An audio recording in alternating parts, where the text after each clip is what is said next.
On est aujourd'hui le jeudi Tet Zain Mar Cheshvan, on est le 29 octobre et le cours sera aujourd'hui pour l'élévation de l'âme de Yaakov Franco Ben Rosa, ainsi que pour la réussite de la famille Béchet Ariel, ainsi que pour la Refoua Shelema de Perle Margalit Bat Messaouda et Ariel Ben Avraham. Donc on est arrivé à une paracha très très importante. On va revoir aujourd'hui des notions qu'on avait déjà sans doute touchées peut-être l'année dernière ou l'année d'avant sur cette paracha. Mais Asher Anochi Metzavecha Hayom, dit le verset, Sheyu Chadashim Beinecha Kilu Hayom Nitnu, que la Torah nous ordonne de l'étudier comme si chaque jour on la recevait pour la première fois, puisque la Torah est infinie. Elle est mitradeshet, elle se renouvelle à chaque seconde, et donc à plus forte raison qu'il nous est possible de voir, même sur les mêmes notions, des chidushim, des nouveautés, comme si on ne les avait encore jamais vues. Alors on parle dans cette paracha de la naissance de Yitzhak. Et tout ce que je vais dire aujourd'hui, une grande partie s'enracine dans les enseignements du Ari Akadosh, mais il y a tellement, c'est tellement long et tellement vaste qu'on va faire un petit résumé sur certaines notions, et puis après, comme on le fait d'habitude, on passera à des notions plus proches de nous. Non, c'était très bien. Et il ne faut pas toucher, tout est très bien. Et donc, on se pose la question finalement, bien que la question est sur la parcha qui suit, enfin sur l'une des parachas qui suit, quand on dit Ele Toldot Avraham Olidet Yitzhak, on insiste Ele Toldot Avraham Olidet Yitzhak, une répétition dans le verset, et voici donc les descendants de Ele Toldot Yitzhak ben Avraham Olidet Yitzhak. Voici donc l'histoire de Yitzhak, fils d'Avraham. Et dans le même verset, on répète, encore une fois, c'est pas notre paracha, mais on répète Avraham a mis au monde Yitzhak. C'est pire qu'une lapalissade. À partir du moment où tu viens de dire voici l'histoire de Yitzhak, fils d'Avraham, tu ne peux pas dire dans la même phrase Avraham est le père de Yitzhak. La question est d'autant plus forte que de toute façon, ça vient bien après, ce verset vient bien après toute l'histoire de la naissance de Yitzhak, qui elle est citée dans notre paracha, nous parachat Vayera. Donc on le sait très bien que Yitzhak est le fils d'Avraham. Pourquoi avoir besoin d'insister, en plus de faire une lourdeur grammaticale qui est une erreur grave au niveau de l'expression orale et écrite. Donc bien sûr, nos maîtres disent il y a une intention, et il y a une intention au niveau du Pardes, on peut l'expliquer au niveau du Pshat, on peut l'expliquer au niveau du Drach, du Remez et du Sod.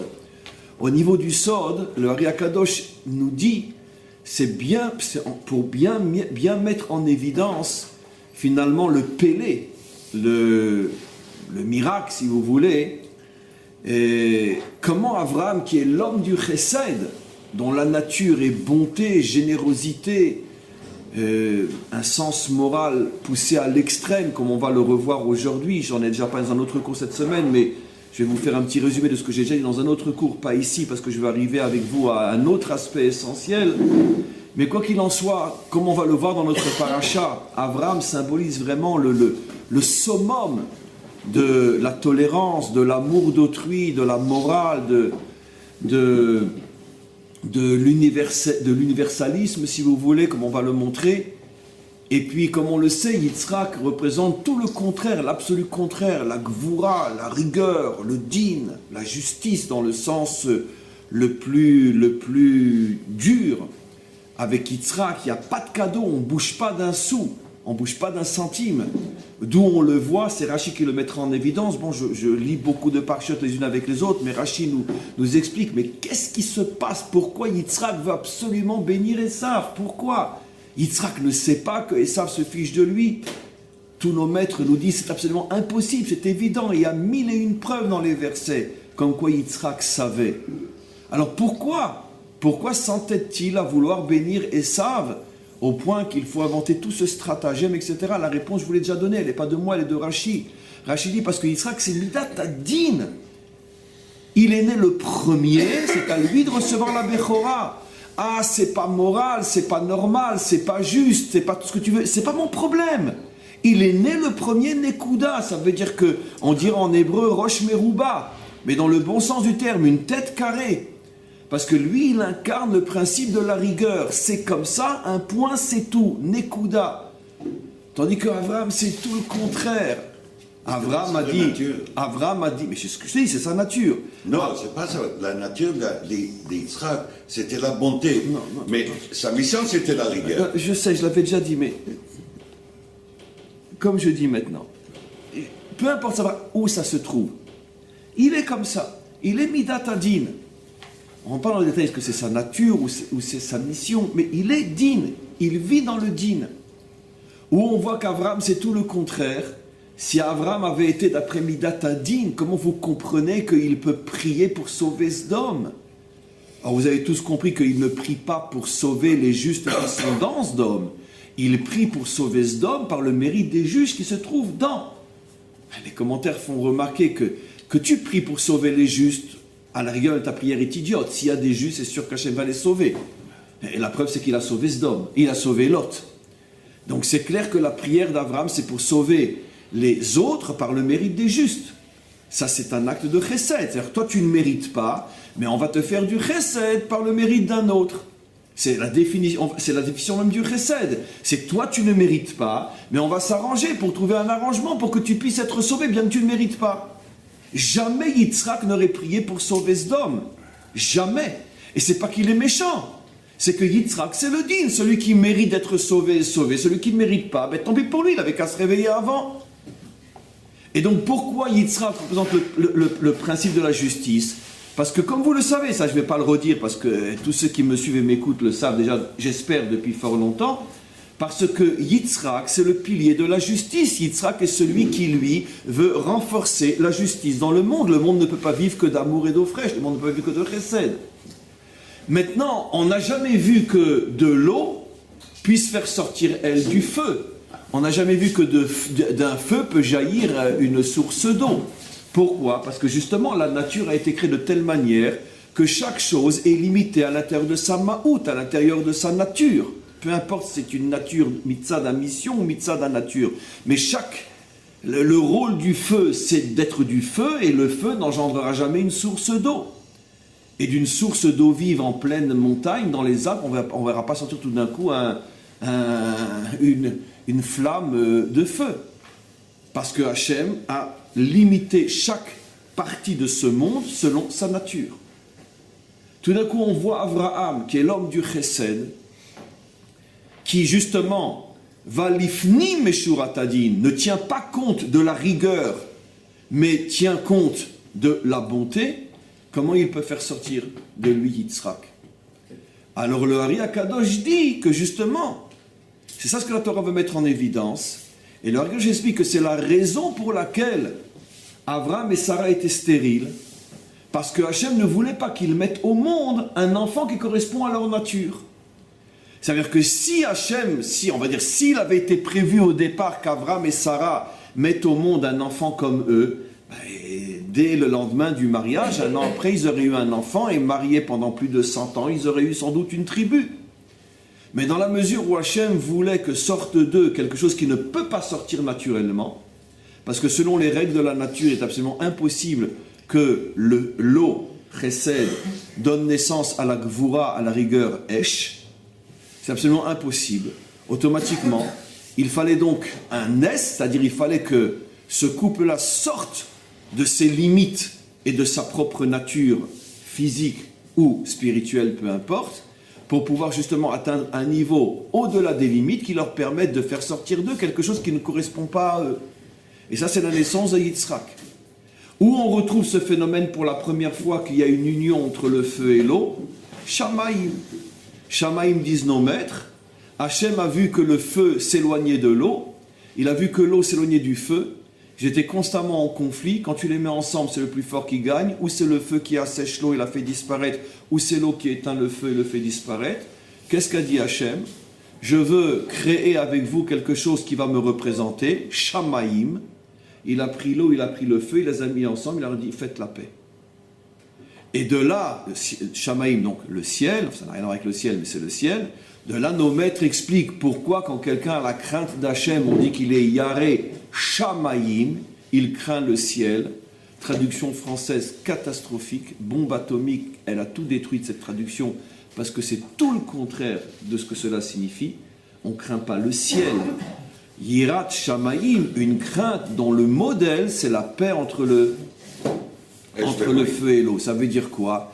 De la même manière que pour faire la paix entre le feu et l'eau, il a fallu que et le feu et l'eau sortent de leur propre nature, et il a fallu une intervention d'Hachem, entre parenthèses miraculeuse. La Yira d'Hachem demande de nous de sortir de notre nature et pratiquement d'arriver à un niveau qui est pratiquement miraculeux. Comprenez bien ce que je dis, parce que j'ai introduit la partie la plus importante du cours qui va être la Hakeda.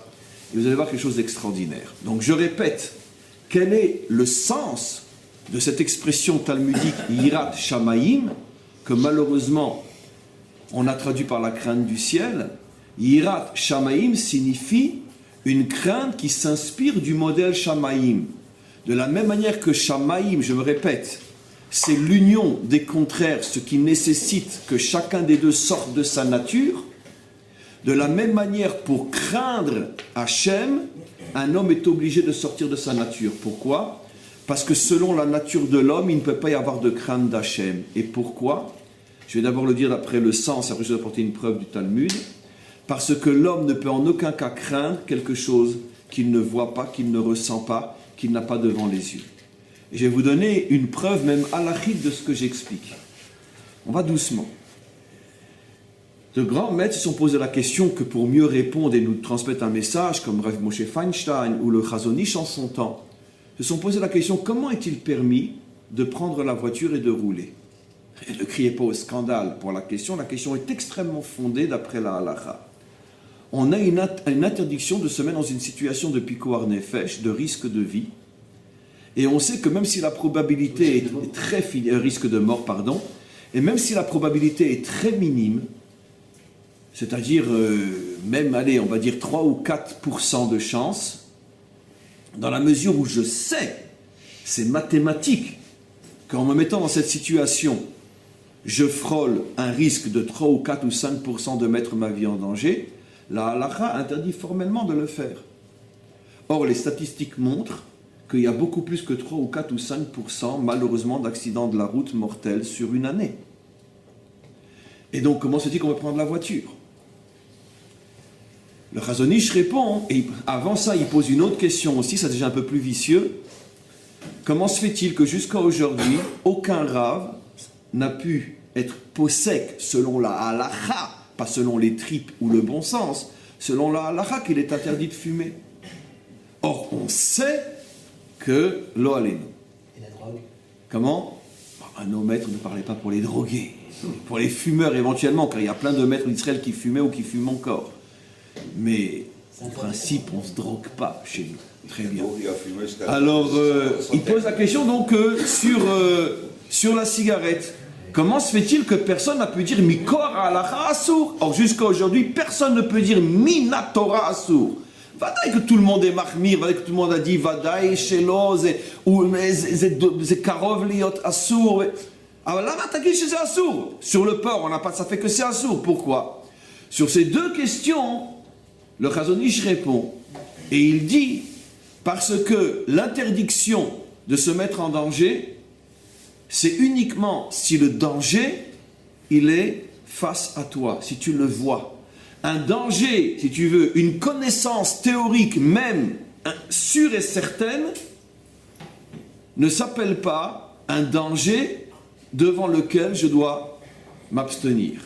Donc c'est pour ça qu'il y a peut-être des choses qui sont peut-être plus dangereuses, mais le danger il est là devant tes yeux, même si c'est moins dangereux que de prendre la voiture, dans la mesure où le danger il est face à tes yeux, tu n'auras pas le droit d'avancer, alors que prendre la voiture, comme personne ne pense au danger, et le danger n'est pas devant les yeux quand on prend la voiture, c'est pour ça que même si mathématiquement parlant, il y a plus de danger à prendre la voiture que faire d'autres choses qui sont peut-être interdites, je vais donner un exemple.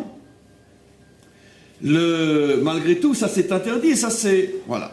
Par exemple, il y a des choses qu'on nous dit, le 3e jour de la Brit Mila, il est interdit de faire certaines choses parce que ça met l'enfant en danger, ou par exemple, les 7 premiers jours après l'accouchement, une femme n'a pas le droit de jeûner si ça tombe un jour de jeûne, Kippour tombe pendant la semaine pendant l'accouchement, elle n'a pas le droit de jeûner. Pourquoi? Parce qu'elle met sa vie en danger. Parce que là, ça s'appelle un danger mouchachi, visible. Pourquoi? Parce qu'elle a encore tout son corps en désordre, elle a encore des écoulements, elle ne se sent pas bien. Le danger est là, la faiblesse est là. Mais quand je prends la voiture, je me sens très bien, j'écoute la radio, je kiffe, je chante, etc. Bien qu'il est possible que prendre la voiture est beaucoup plus dangereux que de manger 4 jours après que de jeûner 4 jours après l'accouchement. Ce n'est pas un problème de probabilité. Quelqu'un se rappelle pourquoi j'ai commencé à faire cet exemple-là? J'en profite que je dois faire une bracha. On parlait du Khazonich et... D'accord, mais ça c'est pour ce cas. Et pourquoi j'ai commencé à rapporter l'histoire du danger visible ou invisible?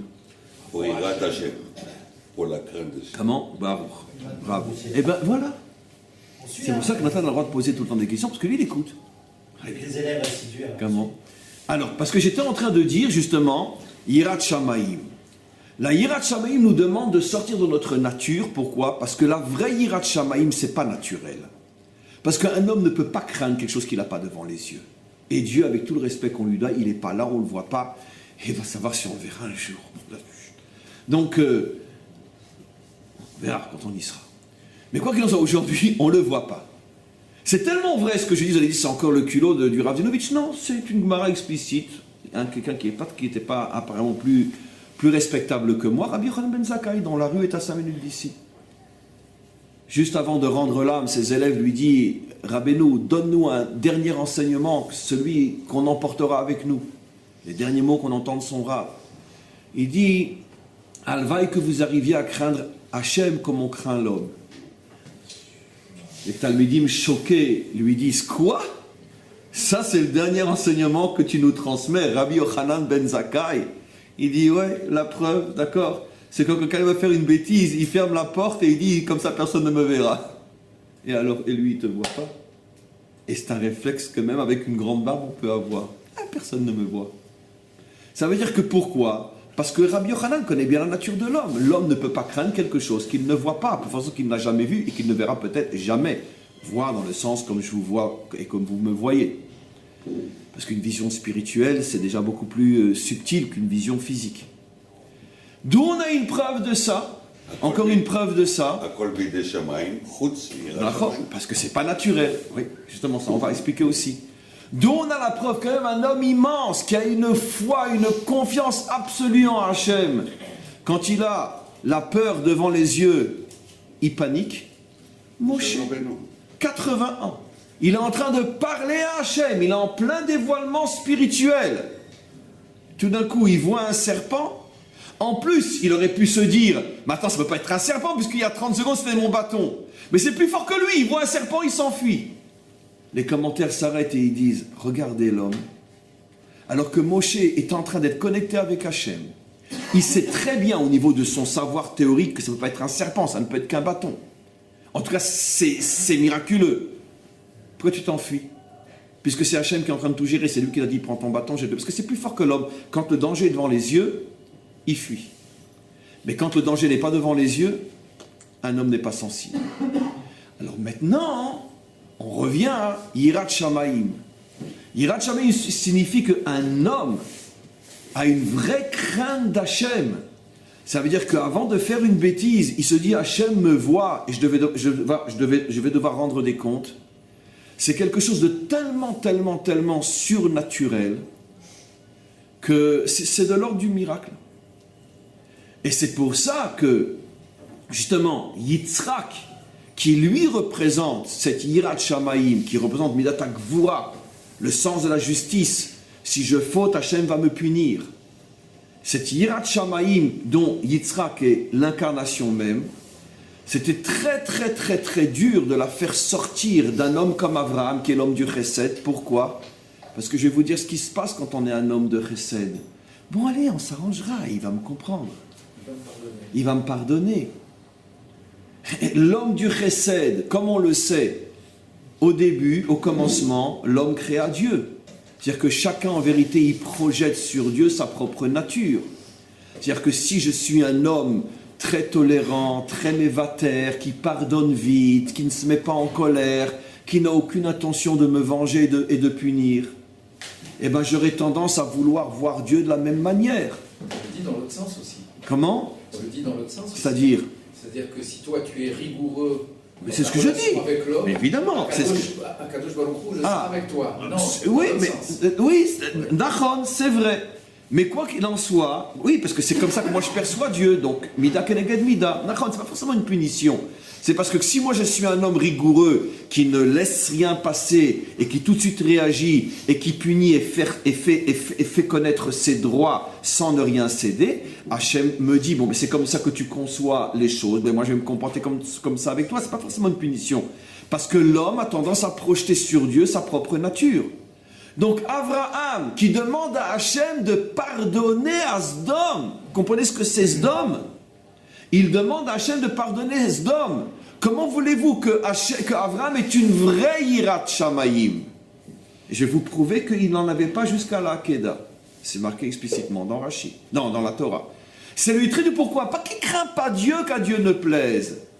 Mais il aura tendance lui toujours à vouloir chercher le côté pardonne. Tu es le Dieu de l'amour. C'est pour ça qu'au moment de la Hakeda, qu'est-ce qui est dit ?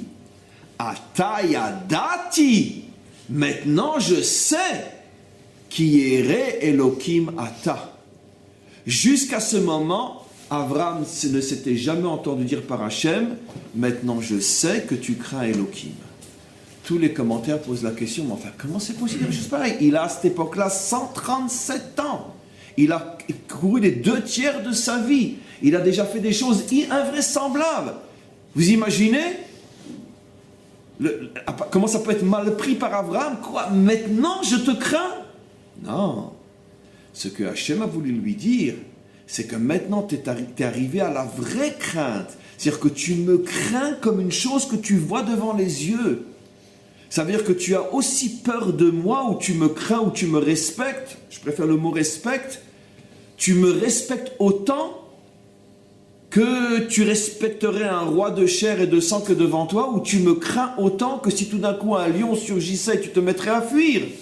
Eh bien, je sais que maintenant la crainte est descendue dans tes tripes, dans ton être. Elle n'est pas seulement là. Voilà, Dieu va me punir. Mais en vérité, si l'épreuve est trop forte, j'oublie qu'il va me punir. Et donc ça a nécessité 137 ans de vie jusqu'à ce qu'il arrive à ce niveau-là. Et c'est aussi la raison pour laquelle il a fallu qu'il attende jusqu'à l'âge de 100 ans, donc 37 ans avant, pour mettre au monde Yitzhak. Parce que comment l'homme du pardon peut-il engendrer l'homme de la justice et puni? Parce que impossible. Elles sont disputées avec les maîtres du monde, parce que toute sa vie, il a discuté avec les maîtres du monde. Bien sûr. Il n'a même pas dit un mot. Justement, c'est pour ça qu'Hachem lui a dit, maintenant je vois que tu acceptes. Maintenant que tu as compris, tu es Yireh Elohim. Donc ça, si vous voulez, c'est dans cet esprit-là qu'il faut comprendre cette paracha. Tout ce que j'ai dit maintenant, ce sont rien que des préliminaires. Je n'ai pas commencé le cours, sincèrement. C'est une akdama pour comprendre que finalement, toute cette paracha, elle nous montre quoi? Je n'ai pas terminé la akdama. Elle nous montre quoi? Abraham est un homme débordant d'amour, de tolérance et de chesed. Je donne d'autres exemples. Le 3e jour de la Brit Mila, à 100 ans, il veut absolument faire du bien à des hommes, au lieu de s'occuper de lui, qui est malade, qui est au 3e jour de la circoncision. Hachem lui envoie des hommes que lui perçoit comme étant des idolâtres qui se prosternent à la poussière de leurs pieds. Vous imaginez comme ces gens sont vils aux yeux d'Abraham. Il se met à courir, il va chercher 3 vaches pour leur faire 3 langues dans la moutarde. Et il cuisine on pourrait dire une quantité astronomique de nourriture. Regardez les quantités qui sont dans la Torah. On dirait qu'il y a un régiment qui arrive. Et lui-même, il court après les animaux pour faire la mitzvah lui-même. Après, il se tient debout pendant qu'eux sont en train de manger. Maintenant, il s'agit de 3 ploucs qui se prosternent dans la poussière de leurs pieds. Comment c'est possible? Parce qu'Abraham n'a pas de limite à sa bonté. Il voit l'étincelle divine dans chaque homme, même les plus éloignés. Après la prière avec Zom, on en a parlé, mais j'ai pas fini. Après, qu'est-ce qui se passe quand on lui prend sa femme? Avimelech, Melech Plishtim, lui prend sa femme pour la violer. Hachem punit Avimelech et toute la cour. Ils sont tous malades. Qu'est-ce que dit Hachem à Avimelech? T'inquiète pas, je connais Abraham. Rends-lui sa femme, il priera pour que tu guérisses. Mais on a vu une chose pareille. Mais oui, dans tous les hôpitaux d'Israël, qui c'est qu'on soigne? Les pires ennemis d'Israël. Je vous signale qu'en ce moment, d'accord, le beau-frère de Abbas est soigné gratuitement dans les meilleurs hôpitaux israéliens. Et je vous cite gratuitement, absolument, parce que l'autre il lui a dit, bon tu déduis ça de tout ce que vous nous donnez chaque année. Et je vous signale qu'en pleine période, l'année dernière, il y a 1 an et quelques, que toutes les villes d'Israël étaient bombardées, la fille du chef des bombardements était dans les hôpitaux israéliens pour se faire soigner d'un cancer. Donc, si ce peuple n'est pas complètement fou, eh bien, en vérité, c'est pas nous le fou, c'est lui. Abraham prie pour la guérison de son pire ennemi, celui qui vient de se jeter sur sa femme pour la violer. C'est Abraham. C'est Abraham, l'homme du Chesed. Après, allons plus loin. Avec le même Avimelech, Abraham sait qu'il lui vole et lui bouche tous ses puits. D'ailleurs, il n'hésitera pas à lui dire. Mais l'autre s'en sort avec une pichenette. Non, t'es sûr? T'as des témoins? Bon, Abraham, évidemment, ne sait pas quoi répondre. Et l'autre, il lui dit, bon, si on faisait un petit accord d'Oslo, viens, on va faire un petit brit. Abraham, pas de problème, il fait un brit. Pourquoi? Parce qu'Abraham, c'est cet espoir infini que ça peut s'arranger, qu'il n'y a pas de situation perdue. Ça fait partie du haut fils juif, on le sait. C'est une qualité, c'est un grave défaut, mais c'est une qualité aussi. C'est-à-dire, on est le peuple qui ne se désespère jamais. C'est pour ça que quand on est sorti d'Auschwitz, au lieu de tout envoyer balader, on s'est dit non, on continue à y croire et on a reconstruit un pays pour ce peuple qui sortait des camps. Ça veut dire qu'on ne se désespère jamais. Et comme on ne se désespère jamais, ça veut dire qu'on ne se désespère jamais non plus des hommes. Et donc ça c'est Abraham. Maintenant, qu'est-ce que veut Hachem? Hachem veut que malgré tout de cet homme du Chesed sorte le contraire. Pourquoi? Parce que Hachem sait qu'on ne peut pas construire le monde uniquement avec la Mida d'Abraham, c'est-à-dire on ne peut pas créer un peuple qui va traverser l'histoire uniquement avec la Mida d'Abraham, parce qu'il y a des situations où on ne peut plus être comme Abraham, il faut absolument être comme Yitzhak. Mais ça, c'est la création même. D'accord. Mais Maintenant, on va parler du peuple juif. Mais et même ça, c'est pas une réussite. Ouais, exact. vous savez déjà tout ce que je vais dire. Pour conclure, vous n'imaginez pas encore ce que je vais dire. Donc, on a bien compris que la naissance de Yitzhak est ce que l'Ari Akadosh explique, le tikkun d'Avraham. Parce que Avraham représente une part de l'identité juive fondamentale, comme je l'ai déjà dit, cette confiance sans limite dans l'homme, le monde et même dans ses pires ennemis qui peut-être un jour pourront changer. C'est pour ça qu'il fait un rosé avec Avimelech, le symbole des Philistins, etc., ou qui prie pour sa guérison, etc. Donc, apparemment, si on dit que le fait qu'on soigne nos ennemis dans les hôpitaux israéliens, ils ont commencé à nous faire le coup pour dire non, c'est un qui a traversé, je me rappelle, ça remonte à 1 an ou 2 ans, ils nous ont fait le coup. Non, mais c'est deux Syriens qui ont traversé la frontière par erreur. On va les renvoyer là-bas, mais ils sont là, on va les soigner, on n'est pas des animaux, nous. D'accord? Et puis aujourd'hui, on en a quelques milliers déjà. Mais bon, apparemment, celui qui dirait « ils sont fous », on est en droit de le répondre, et Abraham, il était fou. Non, c'est ça être juif. Mais d'un autre côté, Hachem veut créer l'autre dimension. Yitzhak, celui qui ne laisse rien passer, celui qui n'est pas mévater, qui est midata din, qui est la rigueur nekuda. Tu mérites, tu reçois, tu mérites pas, va te faire voir. Ça c'est Yitzhak. Maintenant, mes amis, on commence le cours. Ce qui est très intéressant, c'est de voir maintenant dans quel contexte et pour quelle raison il y a eu la Akedat Yitzhak. qui est le summum de cette paracha, où enfin Hachem dit à Abraham, ah, maintenant, enfin, j'ai dû attendre 137 ans pour faire ton tikkun, maintenant, enfin, tu as l'autre mida qui est nécessaire aussi, la yira, la crainte. Qu'on comprend, nous juifs, la rigueur, la mida de Yitzhak.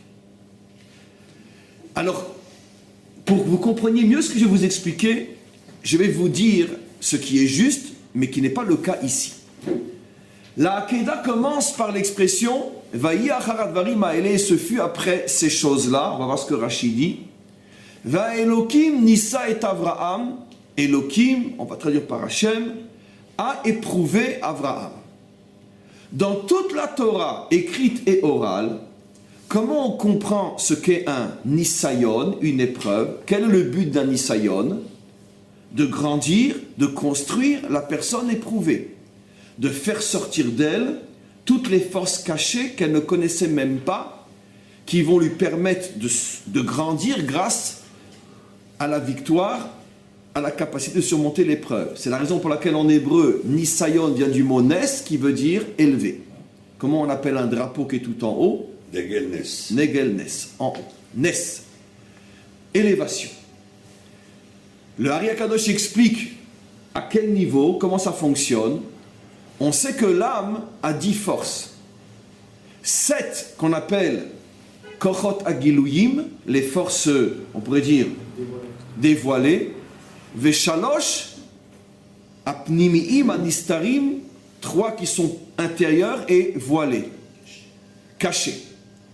Et le Nes a pour but de te permettre de dévoiler les forces qui sont les plus élevées, les 3 dernières qui sont tout en haut, qui ne peuvent se dévoiler que grâce à un Nes, parce que toi, par toi-même, tu ne peux pas les dévoiler. Toi, par toi-même, tu peux au maximum dévoiler les 7 premières, qui sont les 7 du bas, mais tu ne peux pas, par toi-même, dévoiler les 3 du haut. Et quand un homme, dit le Ari Akadosh, et a atteint les limites de son travail personnel, et qu'il a dévoilé les 7 forces de son âme, et ça, il ne peut plus aller plus loin, Hachem veut l'aider, et Asher Yeheav Hachem Yochiach, celui que Hachem aime, il l'éprouve. Qu'est-ce que fait Hachem? Il lui envoie des épreuves, face auxquelles il ne pourra s'en sortir que si il fait un effort surhumain, qu'il élève au-dessus de ses limites, car comme vous le savez, le chiffre 7 est toujours le chiffre qui représente les limites, l'ensemble des limites du temps et de l'espace, les 7 points de l'espace, devant, derrière, à droite, à gauche, en haut, en bas, et moi qui suis le point central autour duquel tournent les 6 autres, ou bien dans l'espace, dans le temps, dimanche, lundi, mardi, samedi, 7 limites dans le temps, 7 limites dans l'espace. Et dans l'âme, les 7 premières forces. Quand Hachem veut me donner une nature surnaturelle, il m'élève au-dessus des limites, j'atteins les 3 dernières forces qui sont Chochma, Bina, Da'at, qui sont les forces du cerveau, et je deviens un homme surnaturel. Par rapport à mes limites, je les ai dépassées. Vous comprenez maintenant pourquoi l'épreuve de la Hakeda était surtout une épreuve au niveau de la tête pour Abraham, puisque ça lui demandait d'accepter un ordre qui remettait en cause tout ce qu'il avait toujours compris. Tu m'as dit, Yitzhak est ton héritier, tu me dis de le tuer. Tu m'as dit, il ne faut jamais apporter un sacrifice humain à son Dieu, c'est de l'idolâtrie, tu me demandes de le faire. Tu m'as dit, il ne faut pas tuer, indépendamment que c'est de l'idolâtrie, tu me demandes de tuer. Donc tu me demandes de transgresser l'otirtsar, lo yalecha Elohim acherim al panai. Et en plus, tu te contredis et tu mens. Et qu'est-ce qu'il a fait? Il ne pose pas de questions, il baisse les yeux, il fait. Il a dévoilé les 3 dernières forces qui se trouvent au niveau du cerveau. Pourtant, c'est au-delà de la raison. Mais c'est ça. Oui, parce que c'est au-delà des limites. Non, attention, quand je dis la raison cartésienne fait partie des 7. Fait partie des 7. Là, on parle de la raison qui est justement au-dessus de la raison cartésienne. Ce qu'on pourrait appeler la Emouna, si tu veux. Alors maintenant, je reviens à ce que j'explique. Généralement, d'après ce que dit le Ari Akadosh, un Nes a pour but de terminer la construction d'un homme. On ne le fait généralement qu'aux tzadikim, parce que Hachem veut les élever de manière à ce qu'ils puissent réussir de leur vivant à dévoiler les 10 forces de leur âme. Donc, le sujet qui est visé dans une épreuve, c'est l'homme lui-même, pour lui. Mais vous allez voir que ici, c'est pas du tout ce que Rashi dit. Et à plusieurs reprises, Rashi va donner une explication à la Hakeda qui n'est pas du tout liée directement à Abraham, mais qui est pour des raisons extérieures à Abraham. Rashi dit, dans Vaï achari advarim haele, et ce fut après ces choses-là, Vaelokim nisa et Abraham, il ramène deux raisons de l'épreuve. Première raison de l'épreuve. C'est l'expérience, non? L'épreuve, c'est Ochacha. L'épreuve, en français. Une épreuve, c'est un nisayon. Ah bon. Mais pourquoi le mot épreuve? Il y a dans le mot preuve, parce que c'est pour faire la preuve de ta grandeur, justement. C'est ça le nes. Maintenant, regardez. Rashi rapporte deux raisons pour lesquelles il a été éprouvé. Comme on le sait, quand dans la Haggadah, quand dans la pensée juive, il y a différentes raisons, même si elles semblent être très différentes l'une de l'autre, elles se complètent bien évidemment. Première raison, il y avait en haut un kitroug, il y avait une accusation sur Abraham, une accusation qui venait du Satan, ça veut dire des forces accusatrices, sotim, qui constamment essayent de faire tomber l'homme, les forces contraires. Une accusation des forces contraires qui disait devant Hachem, regarde, quand son fils est né, il a fait un grand banquet où il a invité tous les grands de ce monde. Il n'a même pas pensé à t'offrir une offrande pendant ce banquet. C'est normal. Qu'est-ce que ça veut dire traduit en français? Ça veut dire que le Satan est en train de dire à Hachem, tu vois, toute sa vie, il ne t'a servi que pour avoir la récompense. Maintenant qu'il a la récompense, il t'a oublié. D'accord? Souvent, les maris font cette expérience. D'accord? Et tant que le bijou n'est pas acheté, mon chéri, mon amour, on a eu un petit câlin, un petit cible, tout ça. D'accord? Dès qu'elle a le bijou au doigt, très bien. Pourquoi? Parce que c'était uniquement pour avoir ce qu'elle voulait. Les enfants avec un parent. Un mari avec sa femme, bien sûr, quand il a besoin d'eux, il se fait tout gentil, etc. Une fois qu'il a eu ce qu'il voulait, il va te faire voir. Donc, c'est connu. Vient le Satan et il dit, Abraham fonctionne comme les autres. Pendant 100 ans, il était à tes petits soins. Maintenant, tu lui as donné un fils, même pas une offrande. Donc, il a été Oved l'Olishma. Il t'a servi par intérêt. Hachem lui répond, quoi?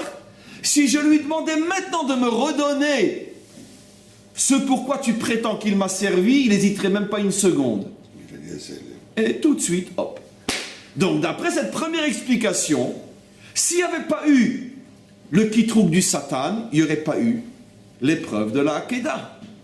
Donc, c'est pas parce que Hachem s'est dit, ah, maintenant je vais continuer à aider mon serviteur, c'est parce qu'il y avait un kitrouk du Satan qui remettait en cause la grandeur d'Abraham, et Hachem, pour faire taire le Satan, a amené l'épreuve. Deuxième explication de Rashi qui prouve encore plus qu'apparemment ça n'a rien à voir avec le fait de vouloir les grandir. Rashi dit, Ishmaël était Mekatreg et disait à Yitzhak, quoi, toi tu vas être l'élu, toi tu vas être l'aîné spirituel, toi tu vas être l'héritier de papa, toi tu vas passer devant moi, mais qui tu es toi pour te mesurer à moi? Moi j'ai accepté de me circoncire à l'âge de 13 ans. Et toi, tu n'avais que 8 jours. Moi, j'étais conscient et j'ai donné mon corps. Et j'ai eu mal. J'ai montré à Hachem que je n'ai peur de rien pour lui. Et toi, quel mérite tu as? À ce moment-là, il lui répond, qu'est-ce que toi, tu veux m'impressionner avec un petit membre? Moi, je suis prêt à lui donner tout mon corps. S'il me demandait maintenant de me tuer pour lui, je le ferais. Et tout de suite, paf. De là aussi, on voit que si ce n'était l'accusation d'Ishmaël, il n'y aurait pas eu la Hakeda. Si on reste au niveau du Pshat, je ne dis pas que finalement ça ne les a pas grandis, Abraham et Yitzhak, mais ça c'est par ricochet. On n'a jamais vu, disent les commentaires, qu'on a besoin de justifier le fait que Hachem éprouve un juste pour des raisons extérieures. Il l'éprouve que ça fait partie d'un long processus de construction de l'homme. Mais là, il semblerait que techniquement, si Ishmael n'avait pas ouvert la bouche, on n'aurait jamais eu la Hakeda. Il y a aussi un enseignement. Comment? Attention à ce que tu dis. On continue. Rashi, 2 autres fois, va dire ça. Quand Hachem lui dit Karna, prends s'il te plaît ton fils, etc. Regarde ce que dit Rashi. Chez Loyomru, pour ne pas qu'ils disent Arishonot lo haya ba'em mamash, que les 9 premières épreuves que tu as surmontées, elles n'avaient pas de valeur. Pour ne pas qu'ils disent, c'est qui ils disent, c'est qui les ils? Depuis quand on a vu qu'on éprouve quelqu'un pour ne pas qu'ils disent? Oui, mais justement, donc Rashi confirme que dans un autre, Rashi va dire 3 fois la même chose, pour bien nous faire comprendre que l'épreuve, c'est une réponse face aux autres, cas unique dans l'histoire des épreuves bibliques. Chez Loyomru, la Rashi ne précise même pas chez Loyomru, pour ne pas qu'ils disent, mais c'est qui? Mais on s'en fiche de ce que les gens disent. Depuis quand je vis pour ce que les gens disent? D'autant plus que certains commentaires amènent même le fameux début du Tanya qui dit, qui lui-même rapporte une Gemara dans Masechet Nida, qui dit Afilu kol haolam kulo yomru tzadikata yebeinecha kerasha. Même si le monde entier te dit tu es un juste, ne les écoute pas. Toi, vois-toi comme quelqu'un d'imparfait. Ne te construis pas en fonction du regard d'autrui. Alors que ça veut dire chez Loyomru, mais j'ai rien à prouver à personne. Mais même pourquoi j'ai agi comme ça? Quoi? Pour ne pas qu'ils disent, il a fait en sorte que Yitzhak ressemble au même visage que Abraham, de façon à ce qu'ils ne disent pas que... C'est dans un autre domaine, mais restons dans ce domaine. Dans ce domaine-là, qu'est-ce que ça veut dire chez Loyomru? Donc ça confirme encore. Regardez la 3e fois où Rachid dit la même chose. Mais la création de Katuv, Naase venishma, Naase lanu, pourquoi les maîtres du monde pour faire Ani Ase Tabenadam. Alors il parlait avec quelqu'un, il a fait pour quelqu'un. Mais encore une fois, dans le cadre de l'épreuve, en quoi une épreuve, elle est pour justifier quoi que ce soit à qui que ce soit. Regardez enfin quand Hachem lui dit qui a taille adati et maintenant je sais que tu es Yoré Elohim. Alors là c'est le comble de l'incompréhensible. Regardez ce que dit Rashi. Mais ata yeshli male ashiv les satan ou les umot. Maintenant tu m'as donné la possibilité de répondre aux satan en haut et aux umot en bas. C'est qui umot en bas? C'est qui umot en bas? On l'a eu dans le premier Rashi, c'est Ishmaël. Rashi a déjà dit, c'est le Satan en haut, Ishmaël en bas. Maintenant, pourquoi il dit Umot? Parce que bien sûr, il fait allusion au deuxième Rashi, chez Loyomru. Parce qu'en vérité, bien que le premier Rashi nous dit que le Mekatreg en bas, c'est Ishmaël, mais on sait que Ishmaël a la force de drainer avec lui toutes les Umot. C'est pour ça que dans le dernier Rashi, il dit Umot. Mais le premier Rashi dit Ishmaël. Donc ce qui veut dire que quoi? Qu'en vérité, à quoi fait allusion Rashi? Aux années 2015, 2016, 2017, 2018. Il fait allusion à notre époque. Ou quoi? Où Ishmaël est Mekatreg en bas, ou le Satan est Mekatreg en haut, ou le contraire, que Ishmaël est tout simplement le réceptacle terrestre du Kitrou qu'il y a en haut. Et pour faire taire Ishmaël, il faut cette épreuve. Et pourquoi Rashi dit chez Loyomru? Parce que Ishmaël est arrivé dans sa cause à amener avec lui le monde entier. Et c'est pour ça que Rashi maintenant nous dit Umot, bien qu'il a commencé à dire Ishmaël.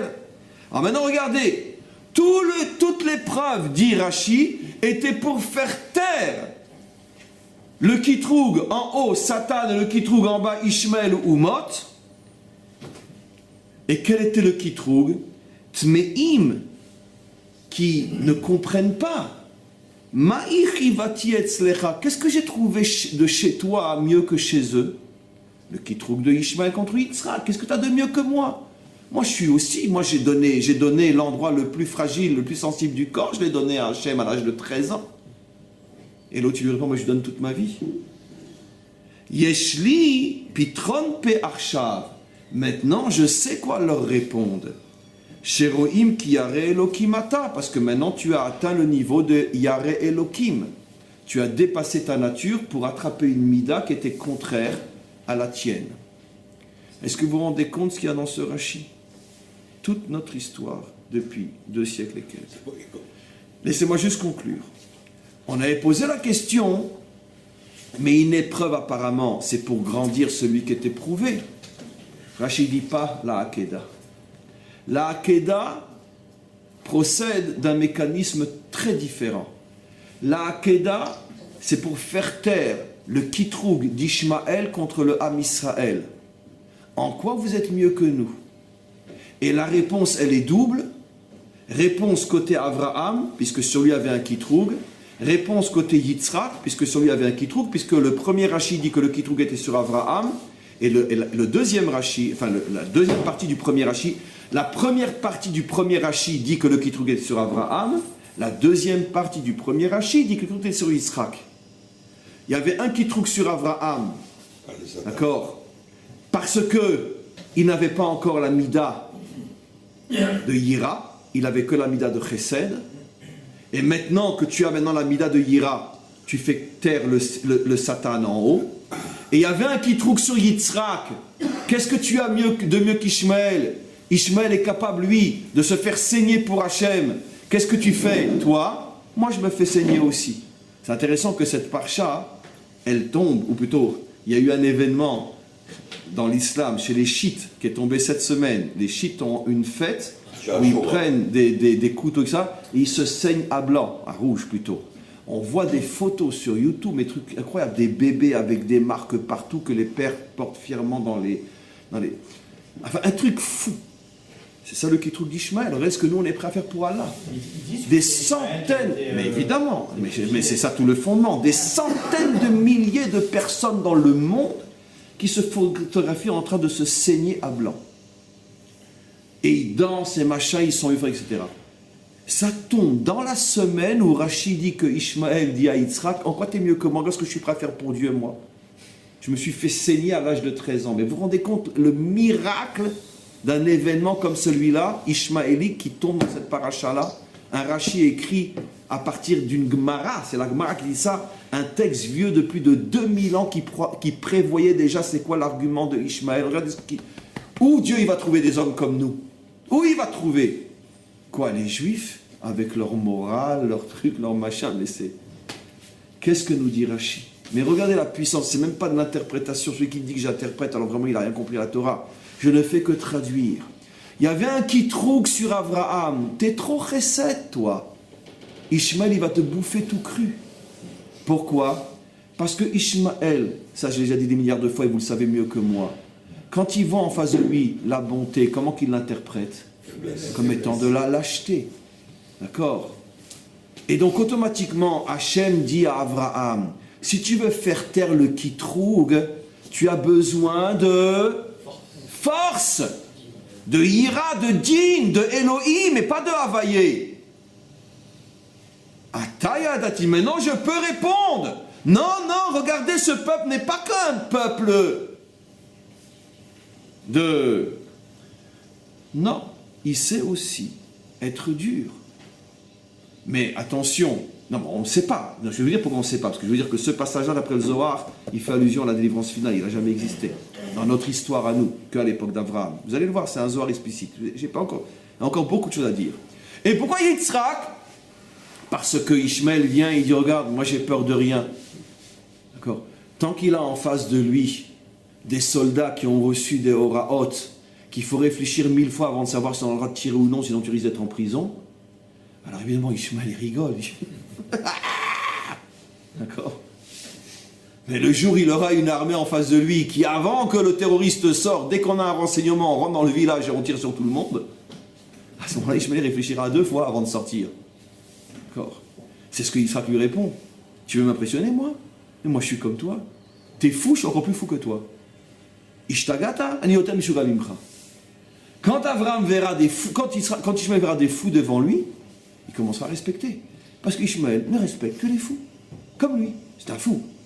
Quand tu as des millions de personnes qui se taillardent et qui disent ça c'est la volonté de Dieu, comment tu peux venir au nom de la morale arrêter des gens pareils? Comment tu veux? Ils vont te bouffer tout cru. Ils sont encore en train de nous dire ici, non mais de toute façon, il n'y a pas de risque. Vous imaginez qu'ils vont utiliser la bombe atomique? Je parle de ces frères, c'est les mêmes, c'est les chiites, ceux qui se taillardent. Mais ça, tu peux raisonner avec des Russes. Même les Russes, tu peux faire ce raisonnement-là, parce que c'est des gens normaux. On imagine sur la place de Kremlin, les Russes en train de... Ils sont normaux. Ils sont des normaux violents, durs, cruels, mais normaux. Mais tu ne peux pas appliquer un raisonnement occidental sur des gens qui sont fous. C'est ce que le texte nous dit. Ishmaël dit, je vais te prouver ma grandeur. Moi, je ne sais pas. Comment un juif, normalement, voudrait prouver sa grandeur devant Dieu? Je suis gentil, je suis mignon, je suis bien, quoi. Viens Ishmaël et dit, regarde, Dieu m'a choisi, moi, pourquoi? Parce que moi, je me coupe tout cru. Mais ça, c'est le discours d'Ishmaël, c'est des malades mentaux. Comment lui répond? Comment normalement un juif, tel qu'on les connaît aujourd'hui, bête idiot, comment qu'il aurait répondu Ishmaël? Mais moi, je ne suis pas comme toi. Moi, je soigne mes ennemis dans mes hôpitaux. Moi, je mets la vie de mes soldats en danger. Parce que mes soldats à moi, ils ne bombardent pas une maison dans laquelle se cachent des terroristes de peur de toucher des civils. Moi, je suis l'élu. Parce que moi, je suis meilleur que toi. Moi, je n'achève pas un terroriste au sol. Moi, je ne suis pas comme toi que quand la pauvre Madame Benita, elle se traînait dans la vieille ville et que les commerçants, etc., lui crachaient dessus, lui disaient crève, il y a un mois. On a les photos, on a les vidéos, c'est enregistré. Et qu'elle est arrivée à une infirmerie palestinienne, elle a dit sauvez-moi. Et qui lui ont presque pissé dessus en lui disant crève. Alors je peux comprendre que chez nous on va répondre nous on n'est pas comme toi, nous. Parce que nous on soigne des soldats syriens chez nous, nos hôpitaux. Alors que si on tombe dans leurs mains, qu'est-ce qu'ils vont nous faire? Rachid dit malheur à celui qui répond comme ça à Ishmaël. Malheur. À Ishmaël on lui dit t'es fou, je suis encore plus fou que toi. Voilà ce qu'on dit à Ishmaël. Et là il commence à te respecter. Donc on voit une fois de plus la modernité en avance sur notre réalité. Comment la Torah nous montre des modèles absolument incroyables. Après, qu'est-ce que dit Rachid? Maintenant, je sais quoi leur répondre. Parce que maintenant, vous êtes comme eux, c'est-à-dire vous adoptez le seul système que eux savent et reconnaissent. Parce que face à Ishmaël, tu ne peux pas venir au nom de la morale. Parce que dans son système à lui, il a appris dans ses écoles que quoi? Qu'une femme qui ne veut pas se convertir à l'islam, on a le devoir de la violer, comme ça a été annoncé encore la semaine dernière par des dizaines de imams.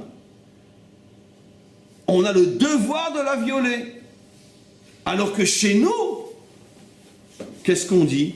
Même la pire de tes ennemis, si tu oses la violer, tu passeras 30 ans en prison. Qu'un soldat israélien ose violer, à titre de représailles, une jeune et belle palestinienne qui vient de poignarder quelqu'un. Qu'il ose faire ça chez nous, quelle sera sa sentence?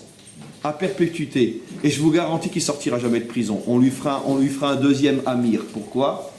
Parce que là, tu as touché à nos valeurs, à notre morale. Il n'a aucune chance de sortir de prison. Alors que chez eux, c'est un devoir de violer. Donc, automatiquement, qu'est-ce que la Torah répond? Comme il ne comprend que son langage à lui, eh bien, réponds-lui selon ses mots. Quoi? Tu n'as peur de rien? Dit Ishmaël à Yitzhak. Yitzhak lui dit, moi j'ai encore moins peur de rien que toi. Et à ce moment-là, dit Hachem, on peut leur répondre maintenant. Ils ont en face d'eux quelqu'un qui est de la même trempe. Oui. Rav, par rapport à ce que vous dites, ce qui est pas très rassurant, c'est qu'après l'épisode de la Pilat Yitzhak, Yitzhak, qui incarne la Gvoura, donc celui qui peut se confronter à Ishmaël parce qu'il parle le même langage, ou qui est plus fou qu'Ishmaël, dans un certain contexte, il va être confronté à Abimelech, exactement comme Abraham, et lui aussi, il va faire un petit traité de paix avec celui qui va lui aussi vouloir violer sa femme. Alors, je réponds à tes deux questions. Première question, pour confirmer que seule la Mida de Yitzhak peut se mesurer à Ishmaël, deux preuves dans la Torah. Un Balatourim et un Pasuk. Juste avant la paracha Ele Toldot Yitzhak, le verset juste avant est Ishmaël tomba. Vaïpol, l'Ifne Echav, il est tombé devant ses frères. Balatourim sur place dit pourquoi la chute d'Ishmaël est collée à la naissance de Yitzhak, pour te dire que Ishmaël tombera lorsque se dévoilera Mashiach ben Yitzhak. Tous les commentaires posent la question, Mashiach n'est pas Mashiach ben Yitzhak, il est Mashiach ben Yaakov ou Mashiach ben David. Si tu l'appelles de son vrai nom, dans toute la Torah il est appelé Mashiach ben David, un Balatourim incroyable. Et si tu veux l'appeler du nom des pères, alors tu dois l'appeler Mashiach ben Yaakov, pas Mashiach ben Yitzhak. C'est le père de Yaakov. Mais pourquoi? Balatourim dit pourquoi? Parce que Mashiach c'est la Mida de Yitzhak. Ben dans le sens Mida. C'est la Mida de Yitzhak, le seul qui peut s'opposer à Ishmaël. T'es fou, je suis encore plus fou que toi. Maintenant, un verset Tout de suite après la mort d'Abraham, on nous apprend que quoi? Que Ishmaël a fait Teshuvah et qu'il a été main dans la main avec Yitzhak pour aller enterrer Abraham, et il a laissé Yitzhak passer devant lui. Donc il a reconnu que Yitzhak est l'héritier d'Abraham, prioritaire. Nos maîtres posent la question, pourquoi précisément à la mort d'Abraham il reconnaît Yitzhak? Parce que tant qu'Abraham est vivant, quelle est la mida qui brille dans le monde? Chesed. Et quand Ismaël, tu vois le chesed, il rigole.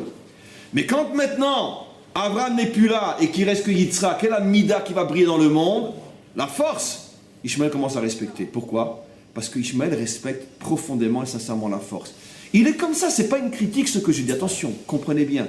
Si je ne l'ai pas précisé, c'est pas une critique. De la même manière que le feu a été créé pour brûler, on critique le feu, c'est sa nature. L'eau a été créée pour caresser, quand on se baigne, ça détend, ça fait du bien.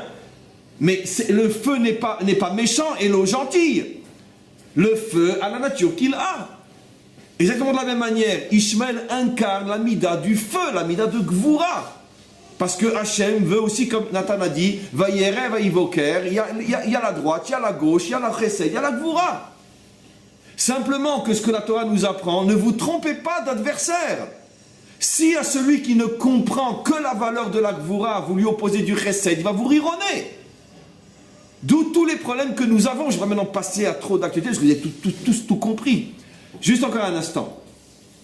Maintenant, d'où on sait que le Zohar a compris que tout le passage de la Hakeda faisait allusion à la délivrance finale ou la pré-délivrance finale, c'est-à-dire ce qu'on nous demande à nous pour pouvoir véritablement s'opposer à Ishmaël, parce que c'est à la fin de cette paracha, dans le Zohar, qu'on a tout le récit que je vous ai déjà rapporté des dizaines de fois, cette fameuse discussion entre Rabbi Yehuda et Rabbi Chia, où ils étaient en chemin, deux des plus grands élèves de Rabbi Shimon. Ils étaient en chemin et tout d'un coup Rabbi Chia se met à pleurer. Dans le Zohar, mes amis, écrit il y a des siècles, bien avant la naissance de Mahomet, il se met à pleurer. Rabbi Yehuda lui dit, Rabbi Yitzhak et Rabbi Chia. Rabbi Yitzhak lui dit, pourquoi tu pleures? Il dit, je peux pas te dire, je vois, mais je peux pas te dire, mais dis-moi ce que tu vois, arrête de faire l'idiot. Il dit, je vois ce qui va se passer juste avant le dévoilement du Mashiach. Un jour viendra où les enfants d'Israël, dispersés aux quatre coins de la terre, voudront revenir sur leur terre. Mais quand ils voudront revenir sur leur terre, ils trouveront que s'y trouvent en partie les enfants d'Ishmaël. Et les enfants d'Ishmaël ne laisseront pas les Juifs revenir sur leur terre. C'est la traduction mot à mot. Dans le Zohar, c'est un délire, dans le Zohar. Et à ce moment-là, les enfants d'Ishmaël s'opposeront au retour d'Israël et feront la guerre contre Israël sur terre, sur mer et dans les airs. Dans les airs, le Zohar, pourquoi il y avait des avions à l'époque de Rashbi? Dans les airs, à quoi fait-il allusion? Ne vous étonnez pas. C'est le même Rashbi qui écrit dans un autre endroit que la terre est ronde, qu'elle est habitée sur ses quatre faces, que même que ceux qui sont en dessous ne tombent pas, que quand il fait jour sur la moitié du haut, il fait nuit dans la moitié du bas, et qu'elle est habitée par quatre couleurs, blanche, jaune, rouge et noire. Pour un homme qui n'est jamais sorti de son village, pas mal Rashbi. D'accord? Ok. Maintenant, ne nous étonnons pas. Il a vu Rashbi qu'il y aurait de la guerre aussi dans l'air. Et à ce moment-là, Rabbi Yitzhak lui dit, mais par quel mérite, par quel sroud, de quel droit ils vont s'opposer à ce qu'on revienne? Il dit, parce qu'ils sont circoncis. Alors, il dit, mais s'ils sont circoncis, alors on ne récupérera jamais notre terre. Si, parce que eux n'ont que la circoncision extérieure, la première peau, mais nous on circoncis aussi la deuxième, la fine, que eux ne touchent pas. Ils n'ont que la mila, on a la priya. Et donc, comme on a la circoncision extérieure et intérieure, finalement la terre nous reviendra. Mais qu'est-ce qu'on voit de ce... Pourquoi le Zohar écrit ce texte-là à la fin de cette parcha au sujet de la Hakeda? Pour nous faire comprendre justement que tout le inyan de la Hakeda fait allusion à la fin des temps, lorsque Ishmaël s'opposera à notre retour. La seule arme qu'on aura contre lui, c'est le don du sacrifice comme lui. T'es prêt à mourir? Nous aussi. On va te montrer qu'on n'a pas peur de la mort, nous non plus. Comme on le sait, quel est leur slogan? Ils aiment la mort plus qu'on aime la vie. Ils nous le disent. Et quelle est notre faiblesse? C'est que nous, on est le peuple de la vie. Et comme ils le savent, quand un mort vient se battre contre un vivant, lequel est sûr de gagner? Le mort, puisque tu ne peux pas le tuer, il est déjà mort. Donc il n'a pas peur de la mort. Donc c'est pour ça qu'ils sont beaucoup plus forts que tous les Occidentaux, y compris beaucoup plus forts que nous.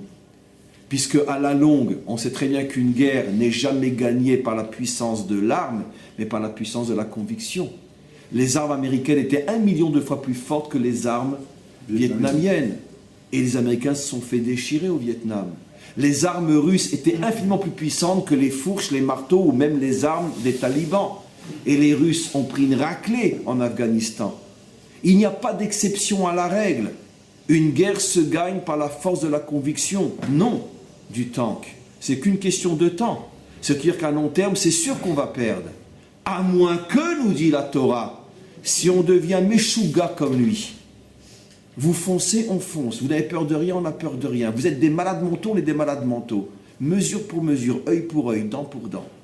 Quand Ishmaël va voir, et c'est ce qui va se passer, puisque comme c'est un passage dans la Torah, c'est ce qui va se passer, à force de prendre des coups et à force de faire l'idiot gentil moraliste, on va prendre tellement de coups qu'on n'en pourra plus.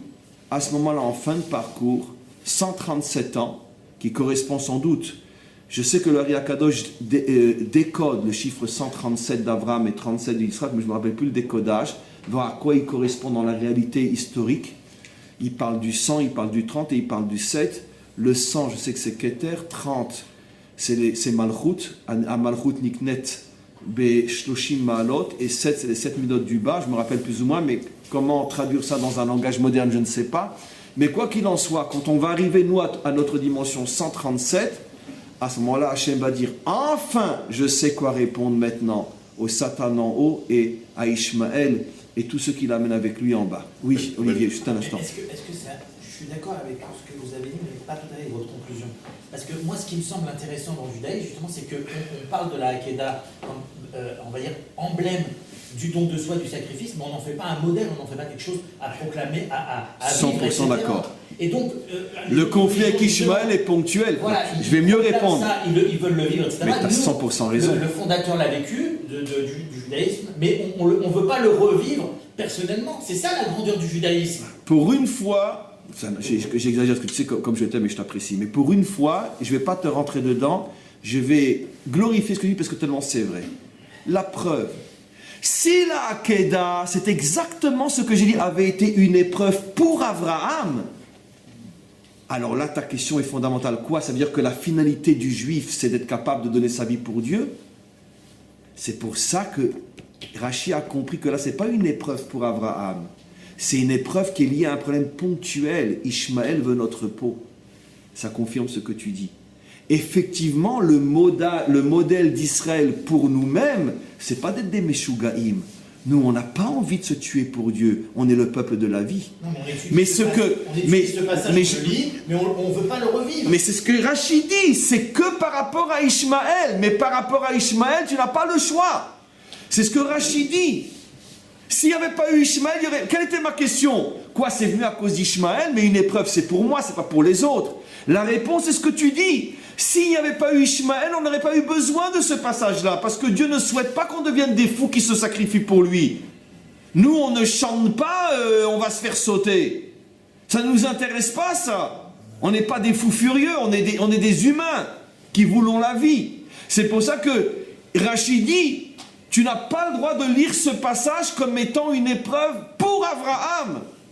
Parce que c'est contraire à notre définition du service divin. Mais, dit Rachi, comme dans le projet divin, il est prévu qu'on soit attaqué par Ishmaël, et Ishmaël ne respecte que les fous comme lui, quand il viendra et te dira « je n'ai pas peur de la mort », nous on lui répondra « j'ai encore moins peur de la mort que toi ». Quoi, c'est vrai? Oui, ça va, j'ai rien dit. Parce qu'en vérité, dès qu'il va trouver en face de lui quelqu'un comme lui, voilà. Mais ça ne voudrait pas dire qu'il faut transcender ce don de soi. Ça y est, j'ai répondu, j'ai pas répété 1000 fois. Quelque chose de vie, qu'est-ce qu'a fait Ismaël avec Isaac J'ai répondu, tu as raison. J'ai répondu, tu as raison. Les amis, pourquoi les Russes sont en train maintenant en ce moment de ficher une raclée? On espère, d'après le peu d'enseignements qu'on a, Et pourquoi toute la presse occidentale n'en parle pas? Pourquoi on ne sait plus ce qui se passe? Vous avez remarqué tout d'un coup, personne ne parle. Pourquoi? Pourquoi les Russes, eux, sont capables ou pas? Parce que les Russes ressemblent, tout en étant, malgré tout, ils ressemblent un petit peu. C'est-à-dire que quand ils se battent comme des fous furieux. Ils ne voient plus personne. Pourquoi l'Occident n'en parle pas? Mais parce que ça les remet trop en cause. Parce que les Américains, quand ils ont bombardé Daesh, ils ont fait comme nous à Gaza, ils ont prévenu 2 jours à l'avance, partez, laissez les immeubles vides car on va bombarder. Pas pour les mêmes raisons que nous. Nous, c'est parce qu'on ne voulait pas tuer des civils, et eux, c'est parce qu'ils ne veulent pas faire de mal à Daesh. C'est pas pour les mêmes raisons. Mais quoi qu'il en soit, le résultat, c'est le même. Maintenant, les Russes, eux, c'est des fous furieux sur le terrain. Malheur à celui qui rencontre en face de lui un soldat russe. C'est des fous furieux, des déchaînés. Ils ont envoyé là-bas une brigade, comment elle s'appelle, la brigade des tueurs, là. Elle s'appelle... c'est fou, si vous avez lu des choses sur eux... C'est les mercenaires. Non, c'est pas les mercenaires. Non, c'est des Russes, mais comment elle s'appelle cette brigade? Comment? Les guerriers de la mort. Oui, mais ça a un nom, même un nom que tous les Occidentaux donnent ce nom, peu importe. Bon, ça, mais je veux dire, ils y vont pas par 2 poids et 2 mesures. Donc, pourquoi ça marche? Parce que Daesh ne comprend que ça. Quand Daesh voit les avions américains survoler, ils se mettent à rire, ils font pipi dans la culotte, ils n'en peuvent plus de rire. Pourquoi? Parce que c'est pas ça, c'est des jouets pour eux. Mais quand les Russes arrivent avec un hélicoptère et se mettent à se comporter d'une manière cruelle qu'on ne peut même pas imaginer, parce que ce sont vraiment des gens extrêmement cruels, je me dis, bon, ça va. Ils commencent à respecter. J'ai des remarques à faire. Oui. D'ailleurs, il y a une histoire de la Bible avec David Ameller. Quand il est parti au Plishtim, il s'est sauvé des... Ah, j'ai pas terminé de répondre à la question par rapport à Ishmaël. Juste un instant, Nathan. Alors, j'ai donné la première réponse que Yitzhak contre Ishmaël. Mais contre Plishtim, c'est pas suffisant.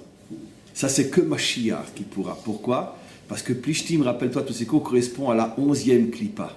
C'est-à-dire, les Plishtim, c'est une clipa encore beaucoup plus sournoise qui fait craquer même Yitzhak.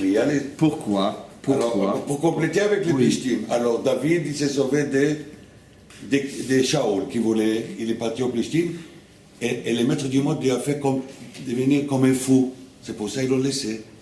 C'est au-delà de la raison. Au-delà de la raison. Et c'est pour ça qu'on dit à Kol Bidei Shamayim, Chutz, la mila Chutz, Mirat Shamayim, parce qu'il faut être au-delà pour avoir la crainte des... Parce que c'est complètement au-dessus de la nature.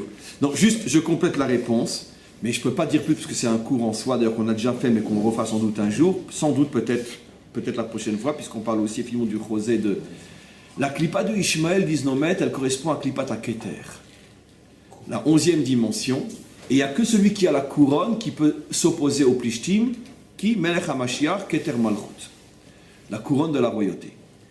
Pourquoi? Très brièvement. Parce que la clipa des Plishtim, on la voit avec Avimelech. Il arrive, lui, à la différence d'Ishmaël. Regardez, la différence est fondamentale. Lui, en vérité, qu'est-ce qu'il fait? Ishmaël, il vient et il annonce carte. Moi, je suis un fou. Moi, Hachem me dit coupe-toi, je me coupe. D'accord? Ça, c'est la valeur suprême de Ishmaël. C'est pas je fais du chesed, c'est pas je suis bon, c'est pas si. Je suis fou. Très bien.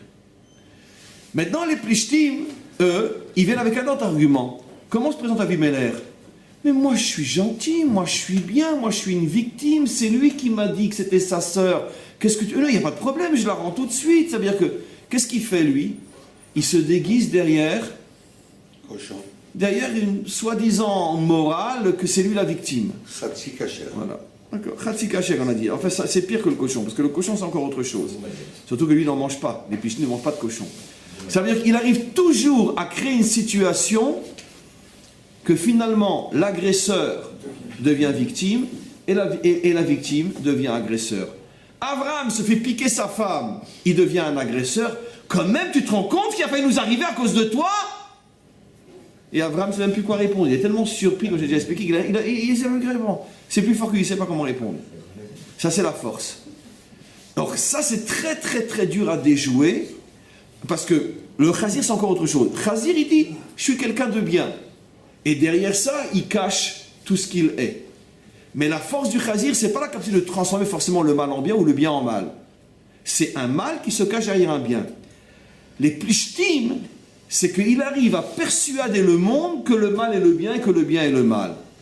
Et ça marche, il n'y a qu'à voir ce qui se passe aujourd'hui. Ça marche, mais alors, c'est le seul endroit au monde où des bateaux sortent pour aller aider une population qui a un tellement gros ventre, tellement elle bouffe et elle mange, d'accord, c'est eux. Alors des bateaux entiers sortent pour soi-disant rapporter. Vous avez vu quelqu'un qui s'intéresse à apporter des bateaux en Syrie ou machin, etc. Ou rien qu'en Afrique, allez, en Afrique. Il y a beaucoup de bateaux qui sortent de Turquie ou je ne sais où pour aller apporter à manger aux véritables creveurs de faim qui sont les enfants africains. Enfin, dans beaucoup d'endroits en Afrique, non. C'est pas la même Voilà, couleur. c'est pas la même chose, mais d'accord. Donc ils sont très très très forts. Ils sont très très forts. Oui, une dernière question. Sauf Maasé, Machashava Techila. Abraham, il a été avec Agar. Il n'a pas pensé une seconde. C'est grâce à sa femme. Ouais, mais lui aussi, il a accepté. Eh ben, aussi à cause de Alors, sa femme. il n'a rien vu venir.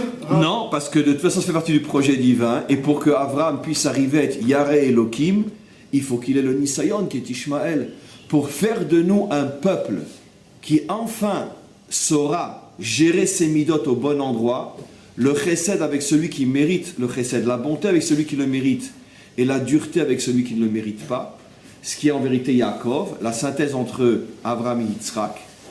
Et pour qu'on puisse apprendre à gérer nos midot, il faut donc cette épreuve d'Irachi qui est l'épreuve d'Ishmaël, et lorsqu'on arrivera à surmonter cette épreuve, c'est-à-dire qu'on arrivera à casser cette bonté mal placée et ne pas se servir de notre bonté en réponse à l'attaque d'Ishmaël, qu'on soit capable comme lui, tu viens avec le din, on vient avec le din, à ce moment-là, ce sera le tikkun d'Israël, on aura Abraham à droite, on aura Yitzhak à gauche, et on fera naître Yaakov, qui est la dimension messianique, qui est la synthèse des Mais deux. tout le judaïsme, c'est Rachmanim, Bnei Rachmanim. On ne parle pas de Gibor. Pour nous, entre nous justement, entre nous, très bien. C'est ça le Inyan. La Mida d'Abraham n'est pas disqualifiée, mais elle doit être à l'intérieur d'Israël. Avec ton frère, soit Rahman ben Rahman, avec ton ennemi du type Ishmaël, j'ai pas dit n'importe quel ennemi, du type Ishmaël, soit Din ben Din. Ça veut dire que c'est un problème de gestion. Mais barour que la Mida d'Abraham, elle est fondamentale. Barour qu'entre nous, il faut être Rahman ou avec d'autres, pas seulement nous, mais qui sont eux aussi des gens qui comprennent et qui respectent la bonté et la charité. Vadaï, à quelqu'un qui, on pourrait dire, qui loue la qualité de la bonté, essaye d'être bon avec lui tant que tu vois que tu vas faire autrement. Mais avec quelqu'un qui met les khatri, là, c'est pas dans ses livres d'école. Il connaît pas cette notion-là. N'essaye pas sur un champ de bataille de lui apprendre quelque chose. T'es pas à l'école, t'es sur un champ de bataille. Sur un champ de bataille, on se bat, bats-toi avec ses armes, pas avec les tiennes. Donc évidemment qu'on est Rahmanim, Bene Rahmanim, mais pour tous ceux qui, comme nous, comprennent ce que c'est la clémence et la pitié. Et pour ceux qui n'ont pas ce concept-là dans leur morale et leur spiritualité et dans leur nature, comporte-toi comme eux sont. Non, mais on dit aussi dans le Picarot qu'il faut parler et conforter son ennemi pour qu'il ne devienne... Mais je te dis encore une fois, avec le langage que l'ennemi peut comprendre. Il faut le savoir. Mais et Olivier, quand tu parles à quelqu'un, si tu parles à un Chinois, tu ne vas pas lui parler en français ou en hébreu, tu lui parles sa langue. Ou bien il comprend la tienne. Il y a forcément un des deux qui doit s'ajuster à l'autre, par définition. Si on te dit parle à ton ennemi, c'est que forcément il y a un dialogue possible. Il faut donc qu'on parle la même langue. Donc, tu ne peux pas parler bonté à quelqu'un qui n'a pas ce mot-là dans son dictionnaire. C'est impossible. Il ne comprend pas ce que tu veux. Adkan pour aujourd'hui.